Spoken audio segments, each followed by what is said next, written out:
What is going on, everybody? What's good to my man, Rich B? Let's win some money. I absolutely agree. So we'll be here for probably another 25 to 30 minutes, depending on how much stuff we have going.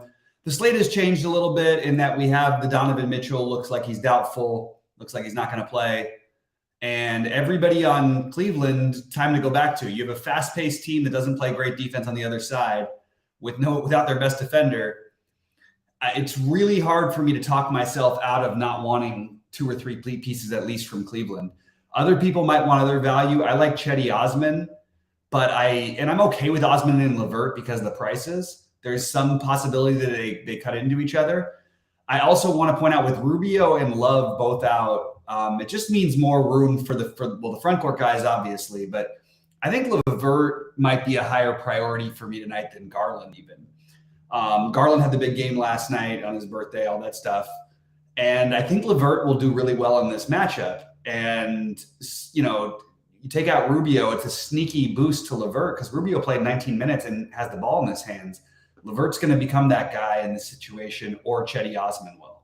So I would make sure you have at least one of those two guys. But I think that's where you start. You're playing 2 or 3 from Cleveland. I like all of them in order. I have it LeVert, Allen, Osman, Garland, Mobley, but I do love Mobley and Allen both. So you could argue for any of those 5. I'm not going to do the Isaac Okoro thing on back-to-back, but again, you could even use him for value. I just prefer the Osman play for upside. The other guys, I did update my core, but other guys who I'm still heavy on, I still like this Indy game with Milwaukee. The problem is with everybody playing for Indy, it's a little less interesting. I was kind of hoping at least one of Nesmith or Nembhard would be out. And now I'm sort of struggling with how much. I do want to play TJ McConnell. He's going to be really popular. Just how much do you want to play him? I probably am going to be pretty high on him anyway. And I'm still very high on Giannis. And I'm actually still high on Ingles, too, if you wanted some other value. But we do have a little bit of other stuff that's sort of making it a little less interesting. So those are my favorite individual plays. When you get on in here, drop on in your thoughts, pop in what your questions are, so we can sort of rapid fire that in a minute. And now, if there's another one I want to get after, again, I mentioned Brandon Clark. I really like him, but there is an outside chance that they start Tillman here. And if they start Tillman, there's extra, really good value, I think. Without knowing about Bane, Brooks is sort of like an okay play. If Bane is out, I will be all over Brooks. If not, I probably would take a fade at high ownership type of approach, but play at like 20% or lesser ownership. So that's where I'm at with that. And I love Triple J tonight. We'll see how this goes, but I'm thinking about going out of my way to play him. I also love Gobert and Kyle Anderson on the other side of that game. So still, prioritizing the earlier games more, but that's sort of what my first look is as of right now. I mean, not my first look, what my look is as of right now. It's trying to get these Cleveland guys in. I wish I could find a run back that I really felt good about on OKC. I think it might not be the worst idea to take a shot on Trey Mann. And I don't think it would be the worst thing to take a shot on Kenrich. But super tough matchup for Shea, tough matchup for Giddey. Kind of hard to get there, but I almost want to force it in because of playing. It allows me to play 3 Cleveland guys pretty easy. Clark is not a flyer. If Clark's starting again, he's going to project as being one of the most popular plays on the slate. Like, I don't think there's nothing unusual about playing Brandon Clark here. So you're definitely not getting off the board at all. But he's a cash game guy at the moment. If he's not starting, I still like him for tournaments, but I also would like Tillman. That's what's with Memphis. And then we don't know what's happening with Desmond Bane, which would open up minutes and usage for Dillon Brooks, mostly usage for Dillon Brooks, and would make Ja a much better play, even though Ja's already fine. That just makes him a much better play even. I'm not getting to the Miami-Orlando game much, as I sort of suspected. I am kind of intrigued now that I see Jimmy Butler is not getting the same sort of ownership that I thought he might, but I just like these Cleveland guys better. So the idea for me is to try to get Cleveland in with the value I like best with Giannis and a game stack of Indy, Milwaukee. But I'm very happy to try to switch that over to Memphis, Minnesota if we lose even Desmond Bane. And I'd be very happy to go over to Cleveland, OKC, if there was literally one more OKC body who was out.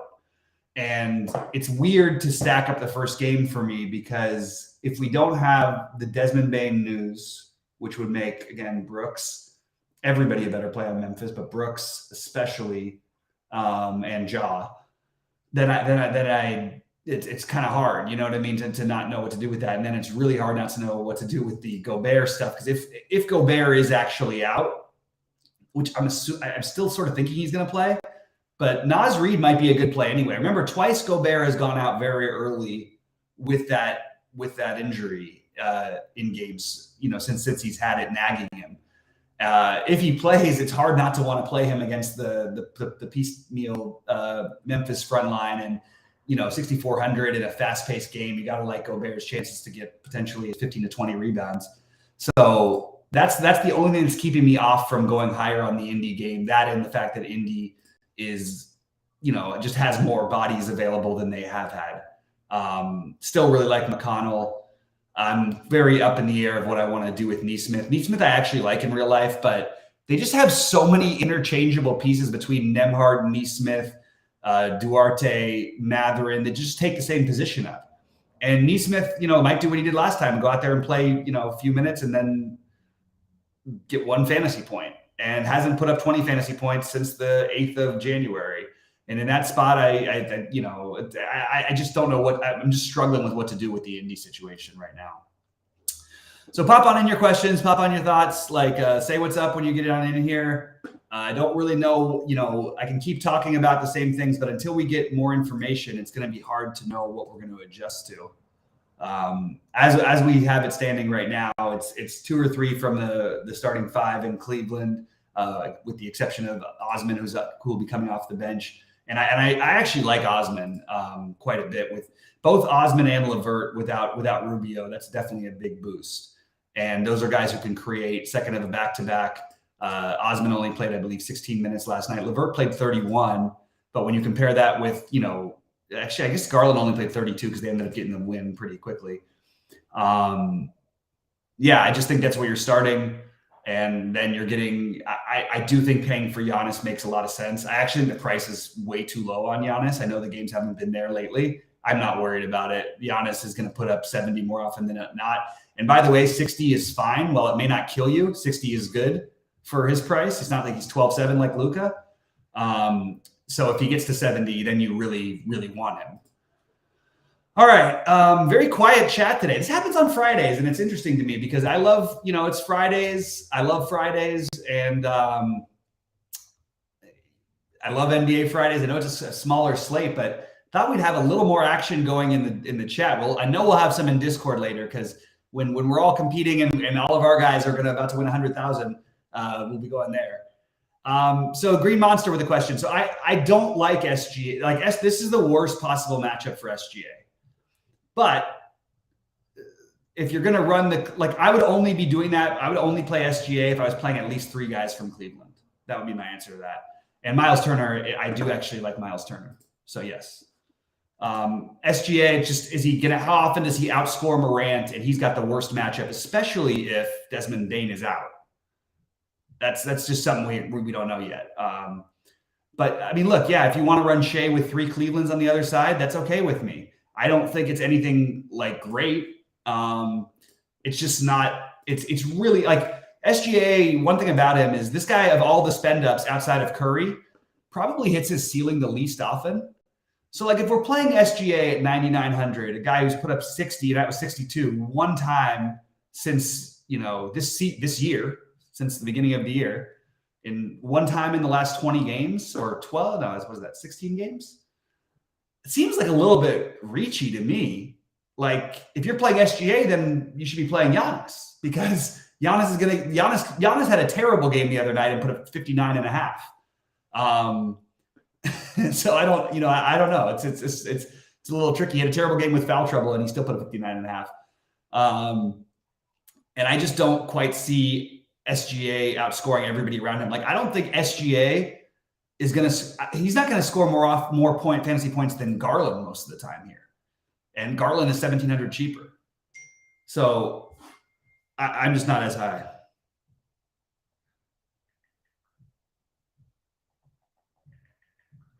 Um, yeah, I want to like the SGA play. There's nothing to tell me to like it. It's a terrible matchup for him in every way, and yeah, I really can't get to it personally. Keep firing on any questions though, but I guess you could do a different type of build and have SGA and Morant. I'm just trying to figure out how what points wise makes the most sense. Because I've got I mean, like SGA, like just to say from a projection standpoint, is SGA like he's basically projected for the same amount of points as Garland is. About 2 point difference, and there's 1,600 price difference.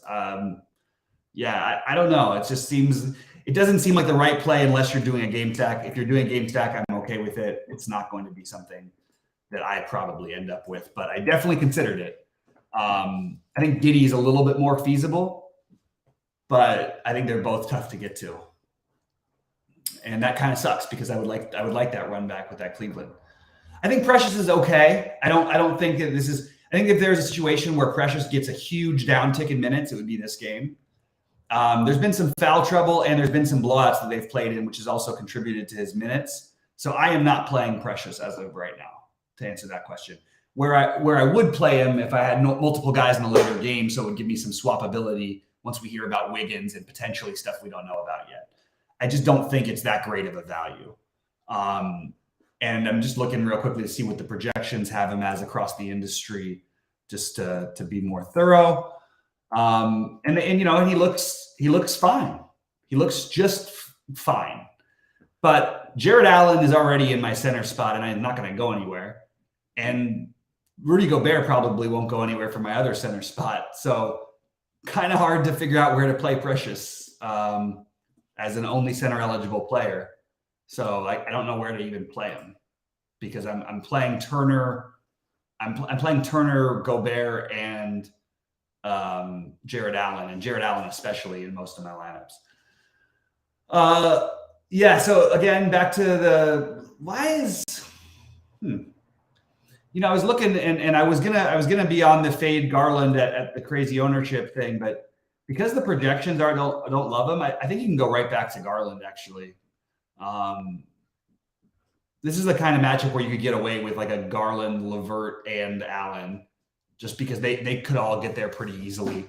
But you could also do Osman instead of one of those, in lieu of one of those guys. I'm just curious where Chetty's looking like he's going to be owned.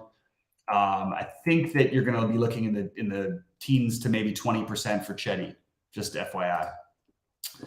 All right, guys, fire on in the questions. This is a very, very dry chat. We had it firing in yesterday. We had people talking. Didn't lead to the promised land like we'd hoped, but I'm ready to answer anything. I've got another few minutes for you guys. Just going to get out of here if we don't have any more questions. If we do, happy to talk as long as you guys are ready to talk. Because I sort of went through everything I can without more injury news that I just can't quite seem to get to it. Yeah, if there's anyone else we haven't talked about who maybe stands out as a play, trying to think if there's anybody who I'll do some overweight, underweight stuff. I love Mobley, but I'll be underweight on Mobley and overweight on Allen instead. I'll be probably near the field with Gobert and ahead of the field on LeVert. I'll be below the field on Connaughton, above the field on McConnell, above the field on Giannis, below the field on Edwards, although don't hold me to that because I may end up playing him a little bit more.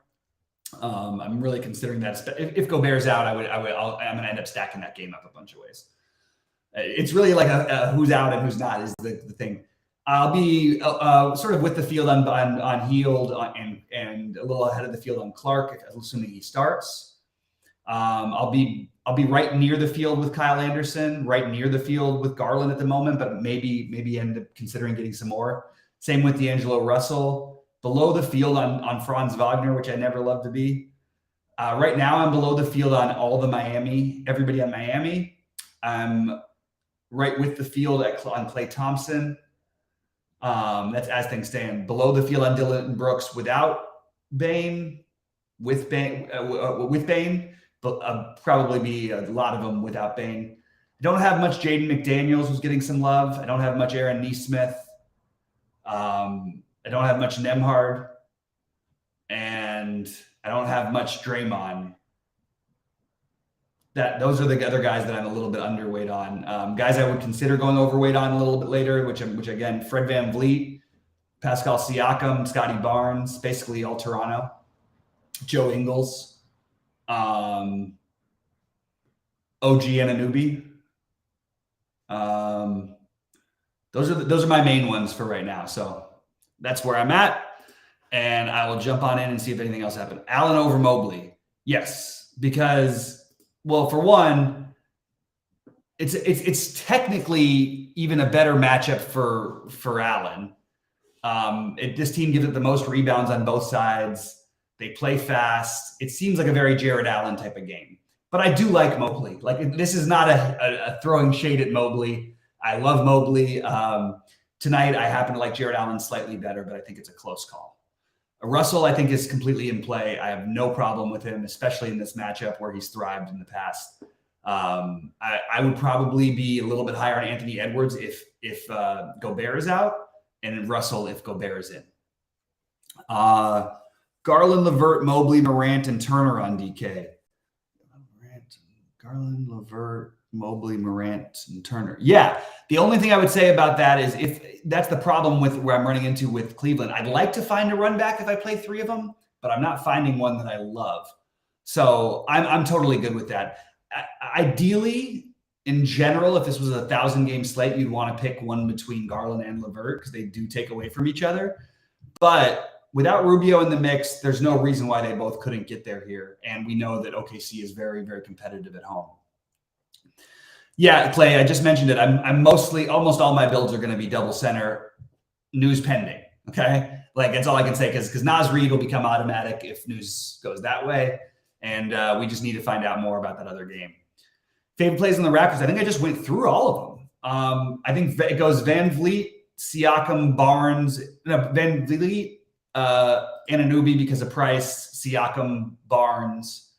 But really, you could pick any of them. And then Precious would be 5th or 6th for me because I'm not finding the need to play him at center, especially in a matchup where I feel is suspicious of him getting minutes. Now, if he does play, he could have a game, but like if he plays decent minutes, but it's really hard. Like, people are watching the game logs, and we've just watched it with Golden State so much. I try to play these big men against them, and now without them, when they're not starting Looney, it's really hard to do. It's hard to get the minutes out of them.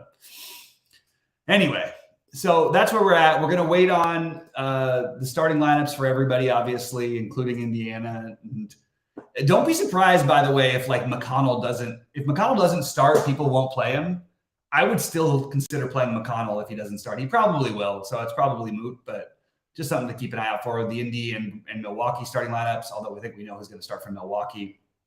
One other thing to note, they're not going to keep playing Chris Middleton 14 or 15 minutes. At some point, they're going to start giving him more, which is going to take away from Connaughton, Grayson Allen, Giannis even to some extent, and Drew. But Giannis's price is just too hard for me to not try to get up to. As a pivot, so if you want to play Mobley, one thing is I like Jaren Jackson, but I'll try to put him in my Mobley lineups because I think some people are going to play Jaren Jackson, but I think they'll play either Jackson or Mobley. I don't think they're going to play Jackson and Mobley together. So that's just something I'm going to throw out there. Anyway, guys, please click the like button and subscribe if you haven't already. I'm going to be in Discord the rest of the night answering questions. So drop out your thoughts. Again, just if it's 2 minutes before lock and I don't get back to you, I just can't do anything about that. I'm playing as well. But I will do my best to answer every single question. And most nights we've been able to do that. Triple J, Gabe asked, I do like Triple J a lot. I don't like him as much as Mobley, but I do like him. And maybe that's another thing you could do is you could go Triple J and Allen and then do that. But I love the idea if you're going to play Mobley to play him with Jared. If you're going to play Mobley to play him with what's his name? Why can't I think for a second? Triple J, because they're not going to look like someone's going to decide between the two of them. And Triple J's projection isn't great, but I think people understand this is a good matchup for him. And he's if he can just stay a little bit out of foul trouble, he's so good defensively that it kind of takes away from his offensive game, but there's really nobody to guard on the interior for Minnesota because you're not guarding Gobert. Like Gobert, you're just trying to keep him off the boards. He's not like he's going to post up or anything. So maybe on a matchup like this would be the spot where you see that monster 50-point game plus from Triple J. Anyway, I appreciate you guys all very much. Please like before you get out of here. And I'm going to end the stream because it looks like the questions have dried up. I'll give it about 30 seconds to see if anybody else asks anything. If they don't, I'm going to get out of here. But I appreciate all y'all, and I will be in Discord trying to manage our way through this slate in this weird NBA time. Time to get back on the right track, fellas. Let's get it.